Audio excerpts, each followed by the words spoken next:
All right, Shabbosai, good morning, good morning. Let's begin with our sponsorships a moment or two early.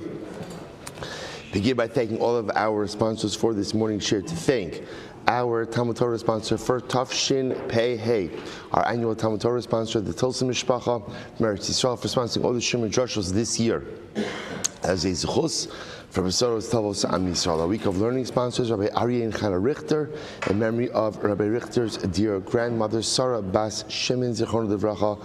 Our Daf Yomi sponsors for today, Jacob and Julie Blumenfeld, Le'ilui Nishmas Captain Aya Mevarach Twito, Hashem Yikom Damo, who gave his life fighting for Am Yisrael and Eretz Yisrael's yahrzeit this today. And our Daf Yomi sponsors for today as well, Saeed and Simahakin, Le'ilui Nishmas Saeed's mother, Taji Bas Harav Meir Moshe, on the occasion of our first yahrzeit.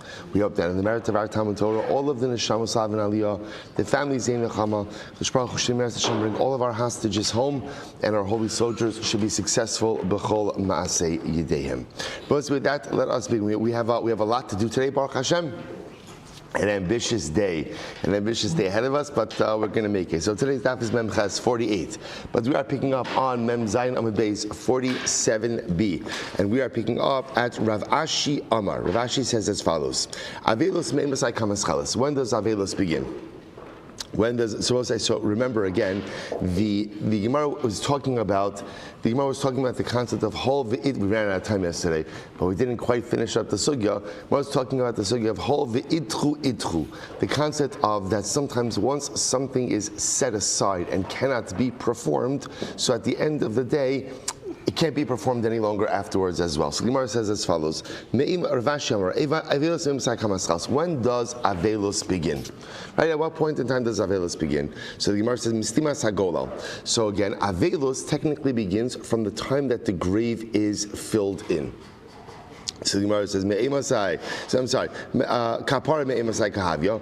When does Kapara begin? Because remember again, we saw in yesterday's daf that there are three elements to Kapara through death. Part one is death itself, part two is burial, and then part three is decomposition.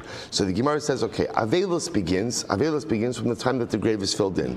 When does Kapara begin? Mihichazu tsara de kivra porta. So literally translated, from the moment that the pain of the grave begins, which again, bepashtos means the beginning of decomposition. So we'll say, so what's the issue? So remember again, the Mishnah pointed out that when someone is killed through a misas Beis Din, there's no shiva.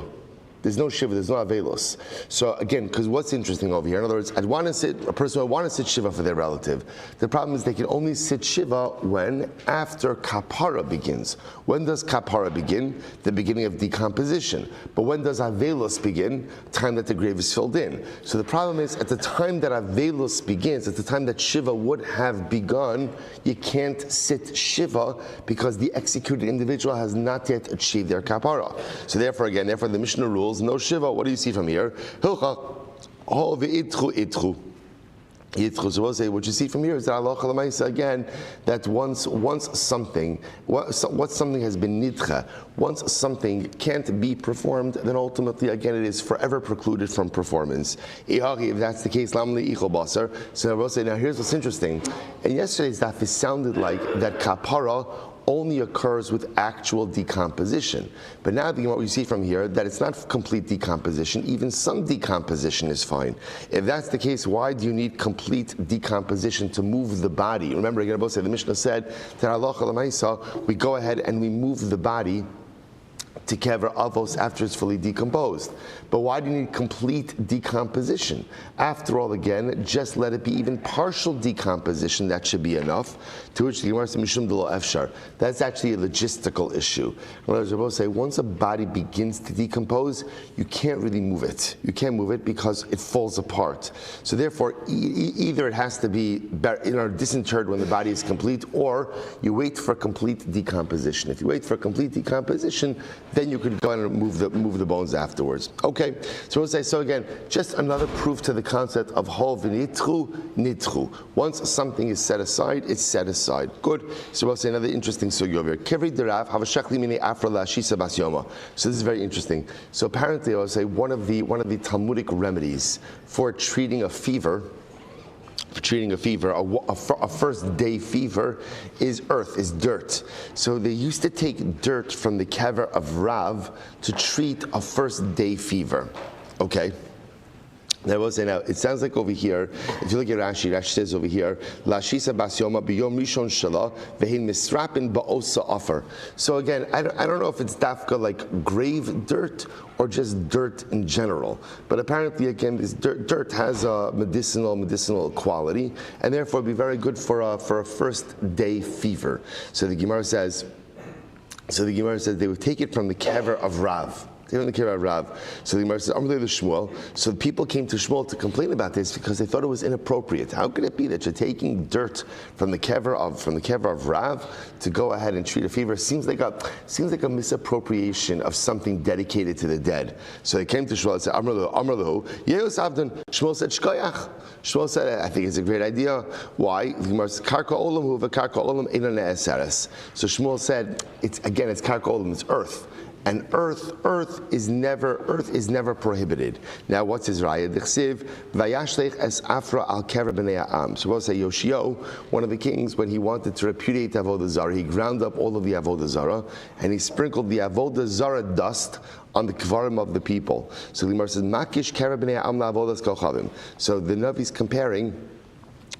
comparing the Kvarim to Avodah Zarah. Ma Avodas Kochavim Mechuber Lo Misra. Well, it's very interesting. Avodah Zarah cannot be chal on something that is mechuber lekarka, something that is attached to the ground or attached to the ground. For example, the Gemara says, "Dichsev asher atem yarshim osam es Eloheim al haharim haramim." So interestingly enough, so the pasuk here talks about the idea.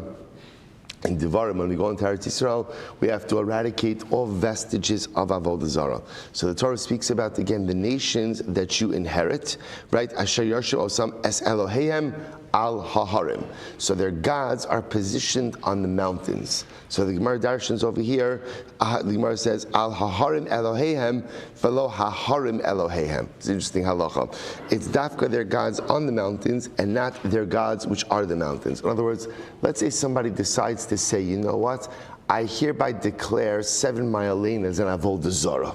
Right, it's an Avodah Zarah. Right, this mountain is an Avodah Zarah. You can't do that. Avodah Zarah doesn't devolve. Avodah Zarah identity does not devolve upon karka. Right, see, Avodah Zarah identity devolves upon objects. So the Gemara wants to suggest over here. So therefore, you can't make a mountain Avodah Zarah. You can't make a street Avodah Zarah. So the pasuk compares Avodah Zarah to a kever, to a grave. So the same way that halacha l'maisa, Avodah Zarah can't devolve upon karka, so too again the prohibitions of a grave can't devolve upon karka as well. So the Gemara says, so therefore again, that's why Rav said, or Shmuel said it's not a problem that they're taking earth from Rav's grave in order to go ahead and treat a first day fever. So basically, Mary is the kasha, interesting case. So let's say Reuven lost his father, right? Reuven's father Yaakov died. So what did Reuven do? He dug a grave for his father, but it turns out that he ended up using a different grave for his father. So he dug grave A for his father, but buried his father in grave B. So Gemara says, Harizel lo yikbar bo olamis. So again, Reuven should not bury. So in other words, that grave that Reuven originally dug for his father can't be used at all. So we'll say that sounds like, that's again, we're going to further qualify this ruling later on, but that sounds like halacha l'maisa. Sounds like halacha l'maisa that earth does become prohibited. So Shmuel says, no, that's talking about where Reuven actually built a structure on top of the ground for his father. In other words, burial might have been in the ground, but he built a structure on top. It's that structure that becomes prohibited for non-use. Now we'll say now, why exactly it becomes prohibited for non-use, we'll have to see. Take a look at Rashi. Rashi says over here, first, Lo yikbar haben olamis techeven de huzman lemeis ne'esar b'chol hana. Now, the Gemara is assuming over here that this case is not specific in that Reuven dug it for his father. It would have been halacha with anyone. Once you dig a grave for someone, so there's a lot of things happening in this case which you're going to unravel in just a little bit, but the idea for us in this moment is that halacha l'maisa, ground does become prohibited. To which the Gemara says, no, we're not talking about ground, what are we talking about? An above ground structure. That becomes prohibited. Okay, tashma, kever chadash muter ba'ana, so we'll say a brand new kever. Now, what's a brand new kever? Bebashtos, a kever that wasn't designated for anyone. Rashi says over here, "Below lemeis hozman elachatz vostam or lechashiyamos lo meisik parenu." So we'll say stam, a grave was dug, not for anyone in particular. So it's muter bahana. Muter bahana. Be interesting to see how to repurpose that, right? But lemaisa again, it's muter bahana. Okay, so the Gemara says hitel bo nefel, but if you put now nefel, we'll say is usually like a miscarriage or a stillborn. So you go ahead and you bury a baby in that asr ba'ana. Ultimately, again, it becomes asr ba'ana. So we'll say, so what do you see from here? You see from here that once you use a grave for the dead, the earth itself becomes prohibited from any benefit. To which the Gemara says, no, hachanami bekever binyan. Once again, what are we talking about over here? An above ground structure. Above ground structure. Okay, so Tashma, Nimtza Atomer Shalosh Kvaras Hein. So this is very interesting. So the Gemara says, in reality, in the world of graves, there are three different types of graves. What are they? Kever HaNimtza. Kever HaNimtza means, I will say, that you discover a kever in your property. Right? In other words, you discover that somebody buried. Now, again, what that means is somebody illegally buried their dead in your property. It happens, right? So Lamaisa, that's called Kever HaNimtza. That's category one. Category two is kever hayadua, which, as it's understood, it's a kever on your property, but you knew about it. And number three is kever hamazik es harabim, a kever which poses a not danger, but damage to the public. Now, both say, now, how does a kever pose damage to the public? So Rashi points out over here that, for example, the kever is situated in a public thoroughfare, and halacha l'maisa, people are passing over it with their truma, with their meiser, with other items that then become ritually impure as a result of the location of the kever. So we'll say, what's the halacha with all three of these? Kever nimsa. So we'll say, if you find a grave on your property, which means somebody illegally buried their dead on my property, then what's halacha? Mutar lifnos. I'm allowed to move the kever. Allowed to move it. Pino, and once you move it, mekomo tahar. So ultimately, again, the area in which the dead was buried is tahar, and mutar ba'ana. And that's because that was an illegal burial. Somebody was not allowed to put their dead there. They did. I'm allowed to move it. I'm allowed to use it, and the area is tahar. Kever hayadua. If you have again a kever that was known, which means again I knew that somebody buried their dead on my property. Asur lifnoso. You're not allowed to move it. Pino mekomo tame. If you go ahead and you move it, the makom is tamei. Vashabana, you can't get hand on. I say that's the part we're focusing on over here. The idea over here is you see that halacha l'maisa, the karka does remain tamei, or I should say asr ba'ano. Kavra mazik esarabim. If there's a kever that does damage or poses damage to the general public, then halacha is mutar l'fno, so you're allowed to move it. Pino, and if you do move it, mekomo tahar. Its area is tar, but asr ba'ana. So we'll say, so once again, you see a theme in 2 out of the 3 cases, right? That halacha l'maisa, the area itself of the grave is asr ba'ana. To which the Gemara says once again, hachanami bekever binyan. Talking about over here about a structure built on top of the grave. The Gemara says, okay, the kever nimtza mutar lifnoso. Now, by the way, the Gemara says, by the way, just as an aside, if you find a grave on your property, you're just allowed to move it. What about the following situation? Dilma meis mitzvahu or meis mitzvah. Maybe it's a meis mitzvah, right? Maybe again, you're right. Somebody buried the dead on my property. You know why? Because somebody was found dead on my property. And what's halacha? We'll say, where do you bury a meis mitzvah? Right where you find him, and he acquires that area. So why are we so quick to say that you're allowed to move it? Maybe this is a meis mitzvah which cannot be moved. To which the Gemara says, no, shiny meis mitzvah, the kala islay.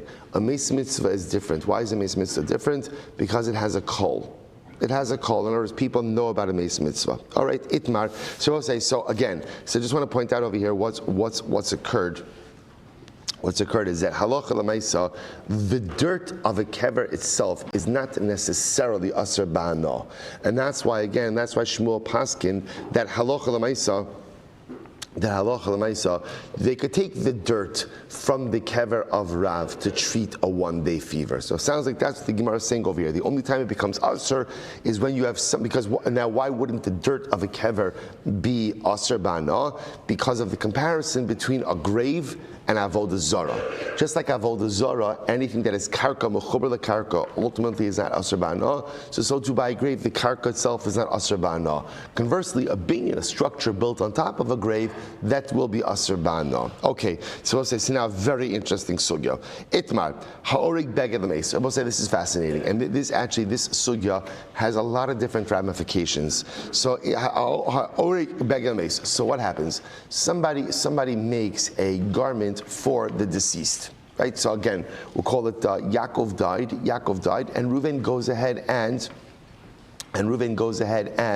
weaves a beged for So do me a favor, just take it. No, only because I could see a little bit. Good, perfect. All right, let's say, don't be sorry. I feel bad because I don't have shalom aleichem back there. Okay, sorry. So the Gemara says, fellows, so itmar ha'orig beged l'mei. So we'll say, so now watch this. Somebody went ahead and made tachrichim, shrouds. Okay, now interestingly enough, watch what's happened over here. So we'll say, so the shaila is, well, actually, take a look at Rashi. Rashi says over here, ha'orei beged l'meis, la'achar shemes. So we'll say, so now, Yaakov died. Reuven made tachrichim for Yaakov. He made shrouds. So we'll say, so now the shaila is, what is the status of the shroud? So Abaye Amar Asar. Abaye says it's asr. Now, what does that mean, asr? Rava Amar Mutter. Rava says it's Mutter. So Pashas, what this means is like this. Abaye says you cannot use that shroud now for something else. Rava says yes, you can. So Abaye Amar Asr. Abaye says it's asr hazmana milsihi. Abaye says designated something for a particular use, endows it with that identity. So therefore, once you go ahead and you make a shroud for burial, that becomes a burial shroud, even if it has not actively been used in that way, and therefore halacha l'maaseh becomes asur ba'ana. Just like any other accessories of the dead become asur ba'ana. Okay, Rava Amar Mutter. Rava says, no, it's Mutter. Why? Hazman alav milsihi. Rava says designation does not endow an item with identity, right? So again, Rava says, when does the shroud become asur ba'ana? When does it become asur ba'ana? When you wrap the mace in it. That's when it becomes asur ba'ana. So we'll say, this is a yisodistic machlokes that we're going to see really extends in many different areas of halacha. Hazmana milsi, hazmana lav milsi. Does designation endow the item with identity or not? Machlokes Abaye and Rava. Okay, so let's analyze this. So my time with Abaye, so Abaye who says that hazmana milsihi, that designation endows with identity. What's his logic? My time with Abaye, Gamar sham me egla arufa.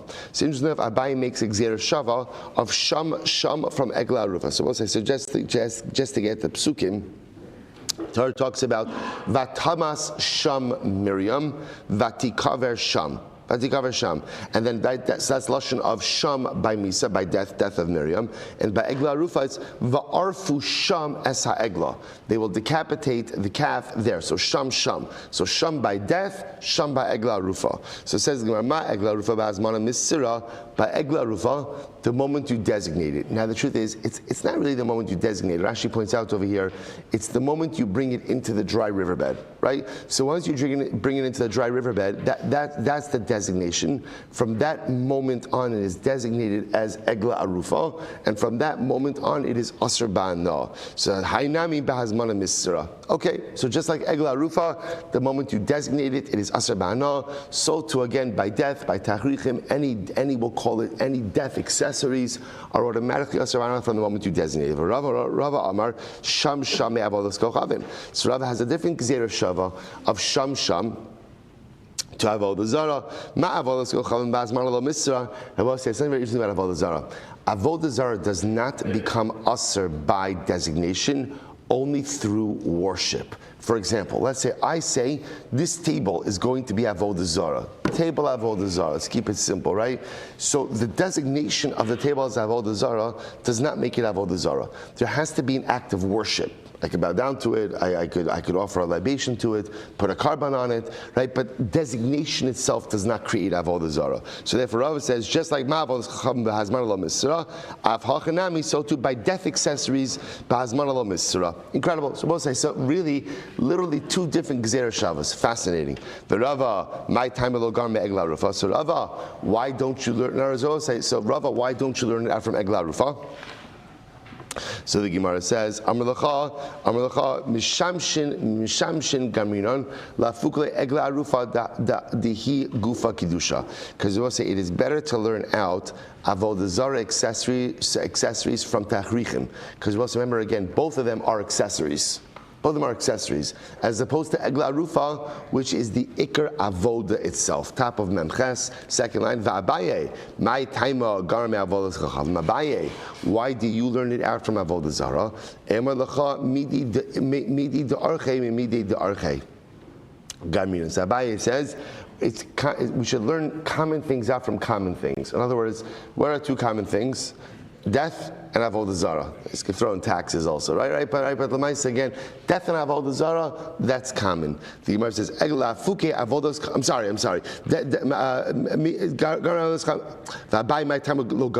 Why doesn't that? Sorry, you said that wrong. Why doesn't that Abaye learn it out from avodas kochavim? Amar lecha midi de archei midi de archei gaminon. We learn out common things from common things. What's common? Egla rufa and death. La fuke avodas kochavim. To lav archa, to exclude avodah zarah, which is not normal. Interestingly enough, sometimes this statement historically was a little bit more aspirational than actual. Look at Rashi. Rashi says, "Midi di arche shederech haYehudim lasos kain." It's the derech of Jews to die and to bring an egla arufa. He says, "Aval avodah zarah asura laavod al livnei noach hilchach lo mitzra tashmish tidei." So again, the point that Abaye is making over here is let's compare things that truly exist within the orbit of the yid. So what exists within the orbit of the yid? So death, because again that's part of the human condition, and egla arufa. But avodah zarah is something that is usher to us. Why bring that up as part of the limud? Okay, so we'll say. So now we're not finished with this, but we've just set the table for a raging machlokes. What's the machlokes? Hazmana milsa, lav milsa. Does designation of an item endow it with its intended identity or not? Abaye says yes, hazmana milsa. Rava says no, hazmana lav milsa. So now let's dig into this sugya. Here we go. Meisvei, so now raise the kasha, kipa, shutame medris. So listen to this. Let's say you have a scarf. A scarf, kippah is usually like a woman's scarf. She tamei medras. That is ultimately again is tamei tumas medras. Take a look at Rashi. Sha'af hu ra'oi lemedras pamim shemekafalto v'yosheves halav onish enes rosh halos. Remember again, what's tumas medras? Tumas medras is any time that, let's say for example, a zav will sit on something or rest his weight on something or hers or zav or zava.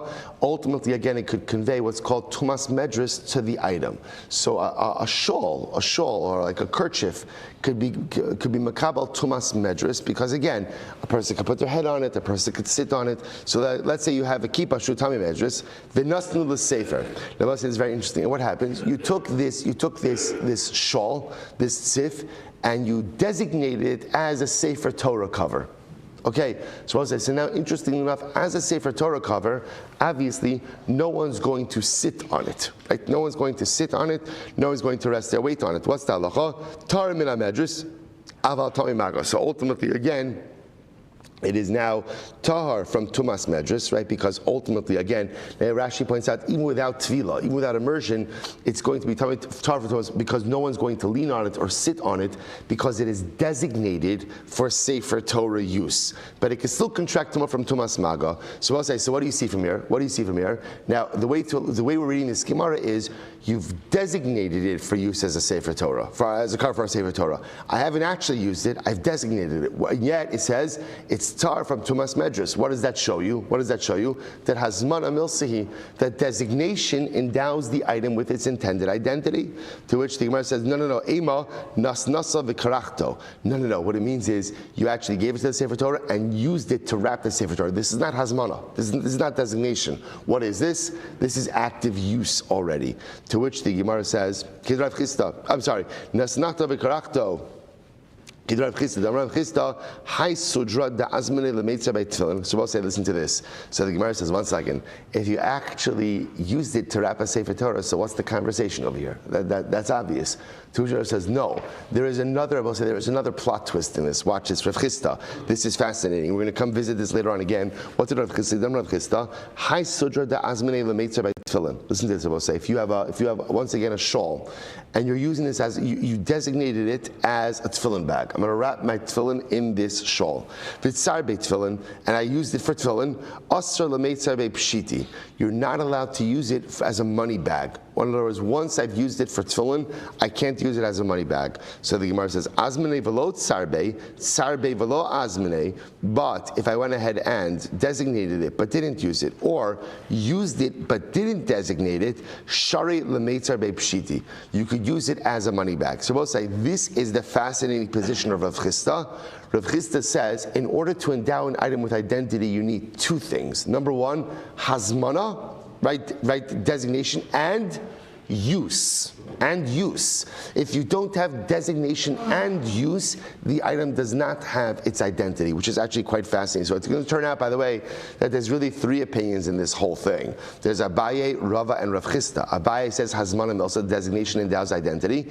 Rava says Hazmana Lab Milsa, designation does not endow identity. And Rav Chisda says you need Hazmana and Shimush. You need designation and use in order to endow an item with identity. Pretty incredible. Okay, Abaye the Amar Hazmana Milsa, according to Abaye, says that designation endows with identity. I'm going to stop translating it. So you understand Hazmana Milsa. That's what just going to. So Abaye Amar Hazmana Milsa, Azmane Afagav Dol Tsarbe. According to Abaye, who says that designation is significant, so now as soon as you designated that shawl for tefillin, even if you did not use it, it still has its identity. Tsarbe, but what happens if you used it? I azmene in, I lo. Now, Bossa, here's what's interesting. Abaye says, in order to endow with identity, you need designation. Now, designation without use is enough, but use without designation, according to Abaye, does not endow with identity. So the Gemara goes weiter. Tashma. So let's still try to figure out who's correct in this machlokas. So Tashma, nefesh shebeno l'shem chai muter ba'ana. Interesting case. So we'll say so a nefesh. Now what is a nefesh?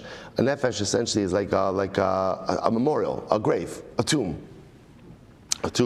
So interestingly enough, you built a nefesh l'shem chai, right? In other words, you built a tomb for someone who's alive. I don't know, birthday present, anniversary present, whatever it is, right? So the Maisa, some people just are not creative, right? So the Maisa, you built, in other words, somebody who's obviously going to imminently die, you go ahead and essentially you construct it while they're still alive. So what's the halacha? Muter ba'ana. This is muter ba'ana, right? Because again, it's built for a living person. So because it's built for a living person, therefore it does not take on the identity as anything for the dead. If you look at Rashi says nefesh binyan she'al hakever shebeno l'shem chai l'chishiyamos ikaver bo. So again, this is an above ground structure that is built on top of a grave that when somebody dies, they're going to be buried there. So again, so l'shem meis aser. Interestingly enough, if you built it for someone who's already dead, then it is aser ba'ano. Right, asabana. So I'll say, what does that sound like? Now it sounds like you're building it for a person who's already dead, but what they have not yet been buried there, which sounds like what's happening over here. There's hazmana, there's designation, and yet it says it's asabana, which sounds like again hazmana milsi, like Abaye. To which the Gemara says, no, hachama askinon derama bemes. No, we're talking about somebody who is buried there already. The Gemara says, okay, ihaki ma'irya. Iachi might hear Yahosif. So I'll say if that's the case, then why do we even have to mention anything about adding on any additional layers? Kila Hosif namilo. So we'll say so ultimately again, even if you don't go ahead and add on anything, it's going to be asr ba'ana. To which the Gemara says Hosif nami lotzricha avagav de panye. So I'll say this is interesting. The Gemara says no. The structure remains asr even if you move the deceased, even if you move the corpse out of it and rebury it somewhere else. So the Gemara says Amaraf from Bar Papa Amrav Chisda, Imhaya Makiro Chotsasa Mutter. If you know the exact area that was added on after the person died, you could remove that and the structure remains mutter. Tashma. Okay, so I say Chotzev Kever LaAviv, V'halach V'Kivra V'Kivra Achas. Suppose say we're still in this machlokes. So listen to this case. Yaakov died. His son Ruvain goes ahead and Chotzev Kever LaAviv digs a grave for his father. By the lashon of Chotzev is with stones, right? He moves aside stones in order to go ahead and make a kever for his father. And then Ruvain ends up burying his father in a different grave. Okay, so obviously we'll say, what's the shaila? Shaila is, what's the status of the first grave which was dug? Ultimately, again, Ruvain can't use the first grave forever. So the Gemara says, so again, why is the Gemara bringing this up? What does this sound like? This sounds like this is a din of Hazmana Milsa. Hazmana Milsa, the grave has been designated, therefore it can't be used. So Shmuel says, no. Hashem Mishum Kavod Aviv. No, it's actually nothing to do with Hazmana. It's a din in Kibbud Av. A din in Kibbud Av, honor of father. So because he dug the grave for his father, therefore Allah say he can't use it forever. That's covered for his father. Somebody moved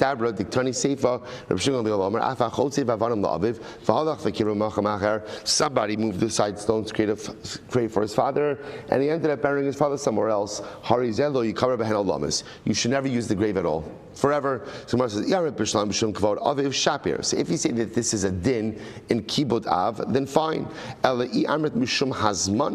I'll say, but ultimately, again, if it's a din of Hazmana, Tavi la'ariga mi'ika l'man damar. So I'll say, it's interesting. Again, just like even with shrouds themselves, when you're beginning to weave the shrouds together, does anyone say that that's Hazmana Milsa? Hazmana Milsa at most is what?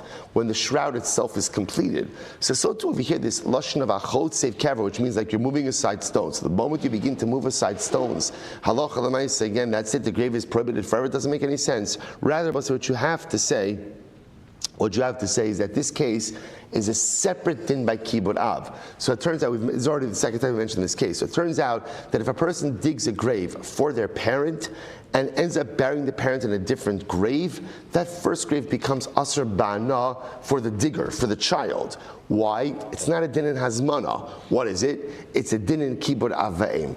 A din in honoring your parents, that a grave that was dug for a parent should not be used for anything else. Incredible. So Tashma, Kever Chadash Mutar Ba'ana, a brand new grave is Mutar Ba'ana. So we'll say again, what's the din of a Kever Chadash? Kever Chadash is just a grave that was dug, right? Just stam dug. So the Gemara says, Mutar Ba'ana, Hittel Bo Nefel, Asr Ba'ana, if you bury a stillborn in there, a baby in there, then it becomes Asr Ba'ana. So we'll say, by the way, the reason it used Lashon of Nefel is because often a nefel is a nondescript mace, right? This could be a miscarriage, this could be a stillborn baby. So in other words, there's not an identity for the mace. So therefore, again, even if you go ahead, it's almost as like, say even if you just buried a nefel in there, ultimately it's Asr Ba'ana. Hittel in, lo hittel. So what do you see from here? It's only once you bury the nefel in the grave that the grave becomes Asr Ba'ana. So what do you see from here? Only once it's actively used. Designation is not enough to make it Asr. To which the Gemara says, Huadin da'afagav de lo hittel. Not true. The truth is, even if you didn't put anything in the grave, it's still Asr. Ulafuki mid Rabbi Shimon Gamliel. This comes to us with position Rabbi Shimon Gamliel. Da'amar ein lenefalim tfisas hakever. Rabbi Shimon Gamliel says that in general, a stillborn or a miscarriage does not go ahead and endow the area with the status of a grave. So it's coming to exclude that position. What's the case over here? I'm sorry, just skip Tashma. Moser hamesim lemesim, moser hamesim liyasha. So we'll say, remember, all of this is so machlokes Abai and Rava, Hazmana Milsa, Hazmana Lab Milsa. So the interesting case over here. Let's say Yaakov passed away, and we go ahead and we collect money for Yaakov's burial expenses. And it turns out that there's surplus funds. What do you do with surplus funds? So the Gemara says, okay, whatever is surplus stays in what we'll call the burial fund. Burial fund, all right, you don't need it for Yaakov, you'll use it for future levayas. Moser hameis liyar shav. So actually, let me reframe this. If in general there's a general collection, right? We're collecting for the needs of the dead, right? Somebody passed away, a nondescript collection, and there's surplus, so that remains in the we'll call it the burial fund. What happens if, let's say, we're collecting for someone specific? We're collecting for Yaakov. Yaakov passed away. We're collecting for Yaakov's Levi. Now it turns out again we needed $5,000. We raised $7,000. What do I do with the extra $2,000? The Gemara says it goes to the Arshim, goes to the children. Goes to children. So we'll say, so now, interestingly enough, Hacham asking, what's the case over here? Shegava mechayim. Now we'll say, now, what's interesting about this is as follows. If you take a look at Rashi, Rashi says this is in the wide lines of Rashi, 3 lines down the Yarshav. Lehanos mehem. The Yarshim get the surplus money to benefit from it. Alma hazmana lav milsi. So we'll say, what do you see from here? So that money was designated. That money was designated for Yaakov's burial expenses. But now that there's surplus, what do you do with the surplus money? It goes to the kids. What do you see from here? That hazmana lav milsi. The designation does not endow something with identity. To which Gemara says, no, no, we collected this while Reuven is alive. That's a little awkward, right? But Lamaisa, again, Reuven was imminently dying. They knew that the family didn't have the money to cover the expenses. They wanted to be proactive, so they collected it while he was alive. Now the difference between that is, okay, so now you're collecting money for burial expenses of someone who's still alive, so therefore, again, it's not called money associated with the dead, and therefore, Lamaisa, it should be mutter. So the Gemara says, halo taniach. That's not what it says. Disnan, mosra hamesim lamesim, mosra hames liyarshav. Leftover money that was collected for the general dead remains in the burial fund. Mosra hames, but any money is left over for the dead, in other words, collected for a specific person who died, go to the kids. For Tani Allah, for the Gemara says, what's the example? First one, I will say, Kate said, gavel lamesim stam, zem mosra hames lamesim. What was the case? So case number 1 is, in general, we're collecting for general burial needs, not someone specific, general needs, that goes into the general burial fund. When we're collecting for Reuven or for Yaakov, right, that's specific funds for a specific mace. Surplus funds go to the kids. So we'll say that sounds like we're collecting the money once Yaakov is already dead. So this is fascinating. So we'll say it turns out that this is actually a raging machlokes. So we'll say, listen to this case, right? So Yaakov dies. So again, if we're raising general funds for burial expenses, again, I know that I need to raise funds for Yaakov who died. But the way we frame the collection is, this is for the needs of the dead. So there's a general collection. Okay, so that's easy. Any surplus funds remain in the burial fund. But now let's say Yaakov died. Yaakov's Levi is going to cost $5,000. We need to go ahead and raise $5,000. We end up raising $7,000. So what do you do with the extra $2,000? So the Tanakama says it goes to Yaakov's Yarshim. Listen to this. Rabbi Meir Omer, Lo yiga bahen at sheva Elio. Rabbi Meir says, don't touch it. Don't touch it. It's not clear, essentially it's not clear what we do with that money. So therefore, halacha l'maisa, we leave it until Eliyahu Hanavi comes. Rabbi Nassan says, Ya'asenu dimos al kivro. No, use the extra funds for Reuven's matzeva. Use it for his matzeva or a structure. Use it for something associated with his grave. Or sprinkle wine or something aromatic on his funeral bier. In other words, Rabbi Nassan says the money has to be used for Yaakov himself, Reuven, whoever we're using. It has to be used for the deceased. So now watch this. The Gemara says, both Abaye and Rava interpret this brisa in accordance with their respective positions. Here we go. Abaye says everyone agrees that designation endows the item with identity. So therefore, but Abaye says like this. Tanakama says like this. You're right. Hazmana milsi, but Hazmana only goes like this. Only the money that is going to be necessary for the burial of Reuven is endowed with burial money identity.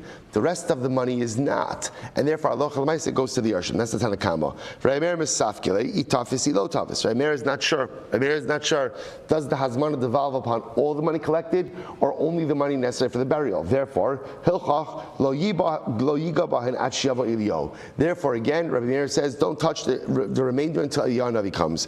Rabbi Nassan, Pshitale Devadai Tafis, Hilchach Yasena Dimos Al Kivro. Rabbi Nassan says, no, it's obvious, Hazmana Milsi, and therefore, again, the burial identity devolves upon all of the money, and therefore halacha l'maisa, all of it must be used for the needs of the burial. And if you don't need it for the burial, use it for aromatic sprinkling on the funeral bier, a matzeva, so on and so forth. Rav interprets this according to his reasoning.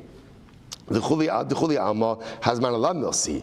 Everyone, remember, this is Rava. Everyone, according to Rava, everyone agrees that designation does not endow with identity. Tanakama Savar Kibazu Le Achuli Machal Zilus Achuli Machal. So Tanakama is like this. In general, the collection of money for one's burial needs is embarrassing. It's embarrassing that a person can't take care of it for themselves.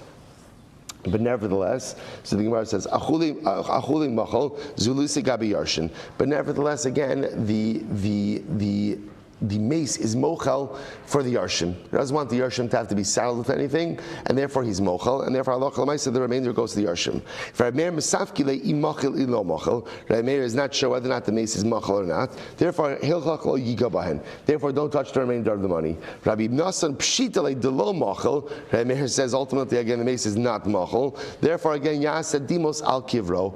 Ultimately again make it a dimos, use it for burial needs or a matzeva. O zila for the so okay, fine. So we'll say halacha l'maisa again. The point over here is that halacha l'maisa, the machlokes Abaye and Rava ultimately still remains in existence. Good.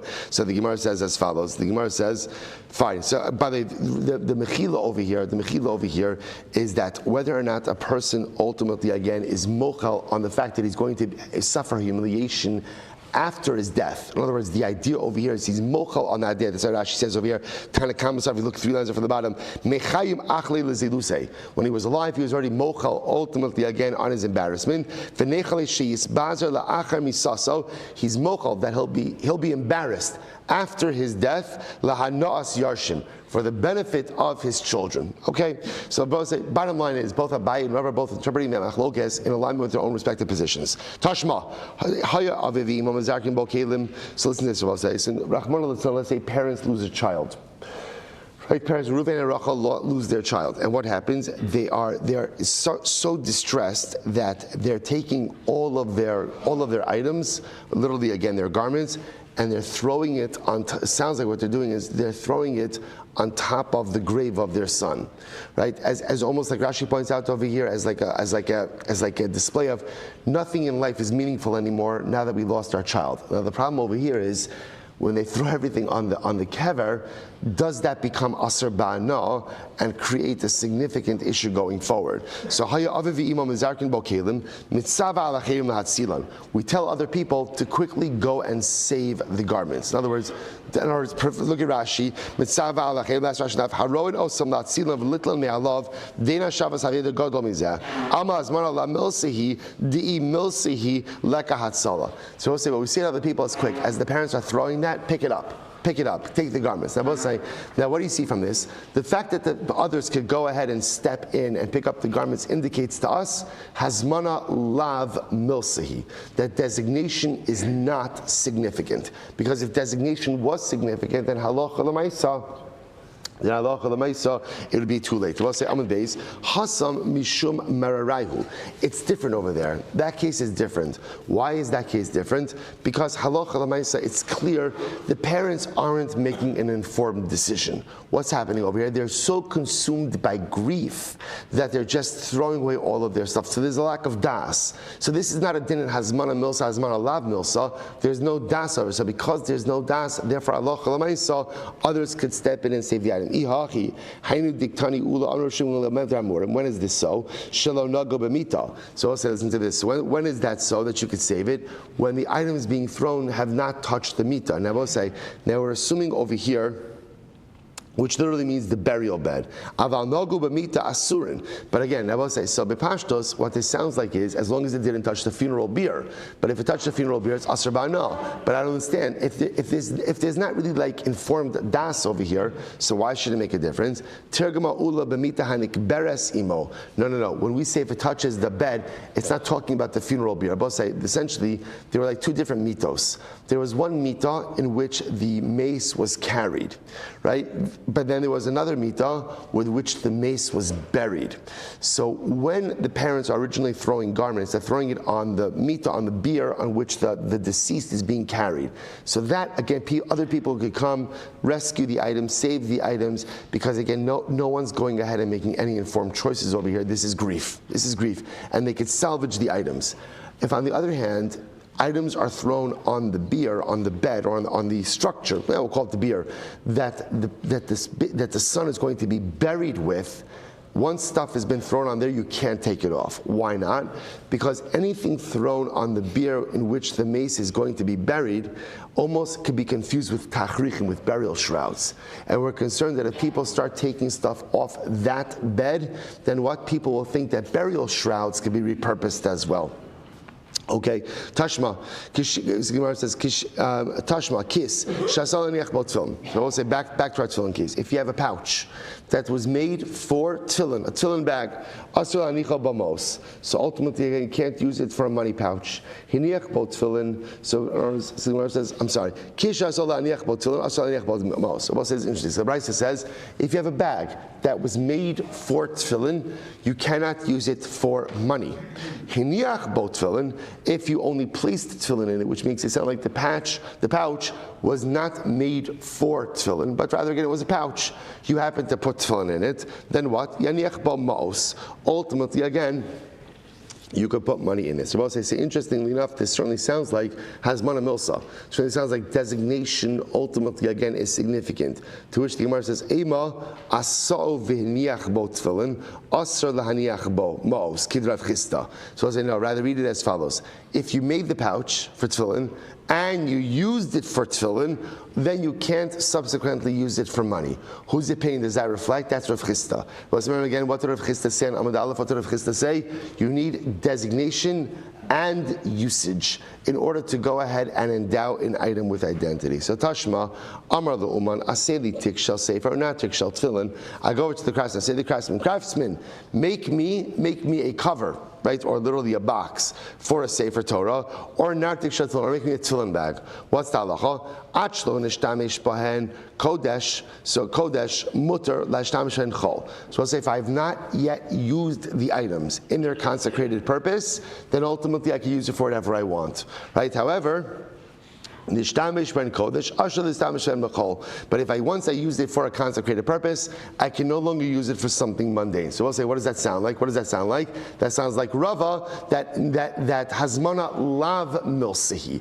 Designation is not significant. In other words, even though it's been designated, so long as it has not been used, ultimately it does not have identity. Tush Gemara says, in reality, Tanaihi. This whole thing is a machlokes tanoim. Hazmana milsi, hazmana lav milsi is a machlokes tanoim. Designation, here we go. Tzipan zav, oshet tal alein, or behemoth mea, so is a tefillin. If you decided to coat your tefillin in gold, which sounds beautiful, right? But you're not allowed to do it, right? Or for that matter, again, you used hide of a non-kosher animal. Psulos, ultimately again, the tefillin are apostle. So our behemoth tohoros ksheros, but if you use the leather, right, you use leather from a kosher animal, obviously the tefillin are kosher. Afa pishlo ibdan lishman. That's interesting, even though the hides that were used for tefillin were not tanned lishma. Right, even though the tanning wasn't on the Shema.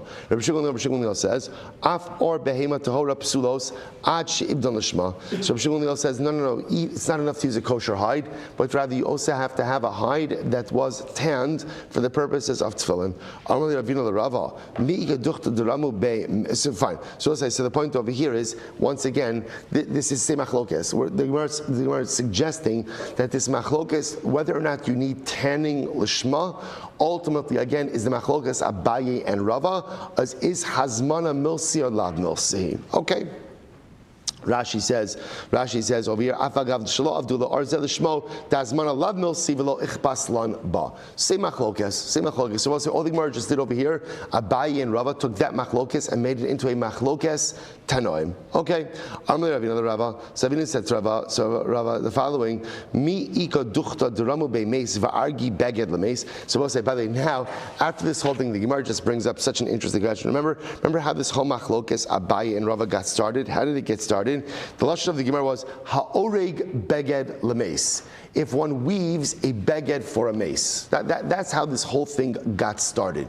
So I'll say, so now the Gemara just asks, well, what does that mean, ha'oreg beged lemeis? So is there such a thing ultimately, again, that one is weaving a beged for the mace? What? The mace is going to sit there, it's just going to lie there while you're weaving the beged? It takes time to weave a beged. So what's the pshat with weaving a beged for the mace?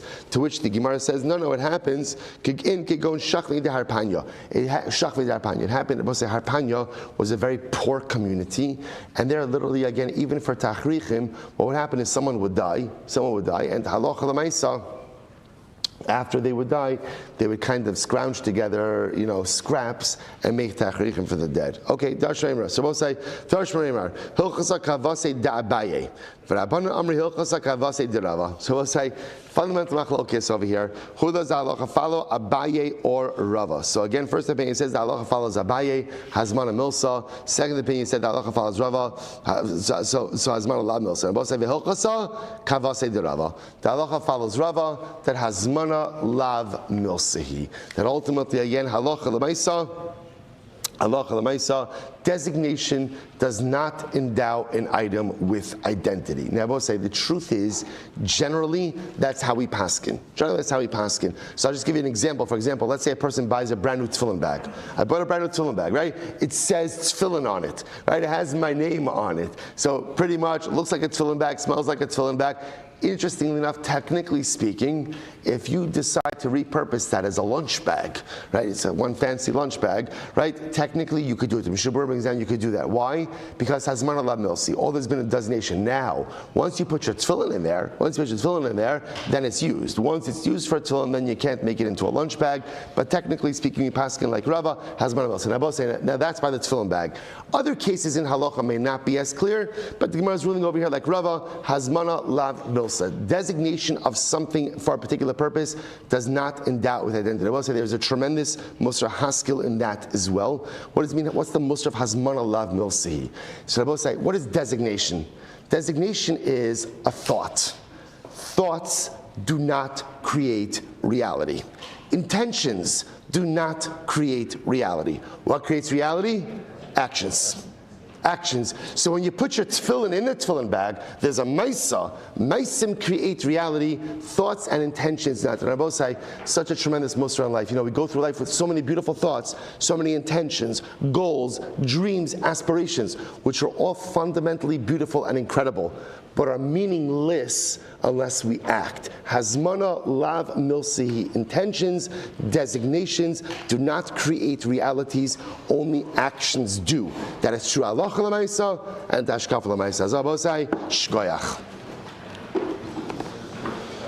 All right, Chevron Zoom, have a great day, everyone. Shkoyach.